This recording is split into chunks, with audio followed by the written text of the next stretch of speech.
Absent is our current project. It's co-commissioned by Lift, Shoreditch Town Hall and Left Coast, and it opens on August the 25th. We're taking over a large section of the basements of Shoreditch Town Hall. In fact, we're taking over all of the basements of Shoreditch Town Hall, and we're also opening up one or two areas that have never been revealed before down there. There's some very, very fascinating places that we're excavating. The project itself is inspired by a period of several years when the Duchess of Argyll in the 70s and 80s from the last century lived in a hotel bedroom because she'd run out of money, which is a completely strange and crazy idea, but she somehow managed to blag her way through that period. I kind of think of this a very interesting notion considering where we've been going since 2008, 2009, and I took that idea and recreated it as a fictional scenario where she enters the hotel as a very optimistic 18-year-old and is finally evicted because she just runs completely out of money as an 80-year-old.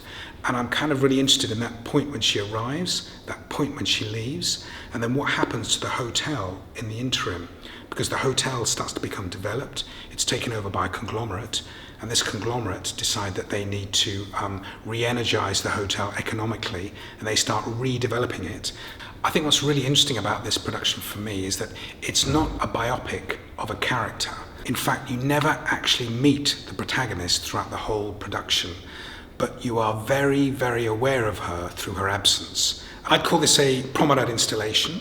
There's a journey that the audience go on through the space, and it seems to be a linear journey, but in fact, it's anything but linear. In fact, there's three different journeys. There's the journey of the audience, the journey of the protagonist, who you never see, and then there's the journey of the hotel itself, which seems to be changing constantly during your journey through the space. It becomes increasingly surreal.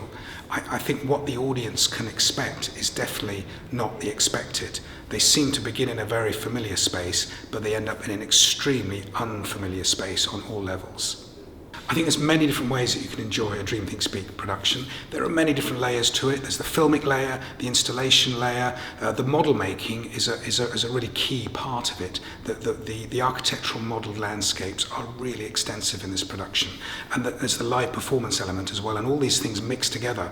But you can also enjoy it just on the sheer fun level of walking through a building you've never actually been in before. And if you have been into this building before, you will be experiencing it in a totally different way, because this show, I hope, will be shining a totally new light on areas of the building that you may know, as well as opening up other areas of the building that you've never seen before.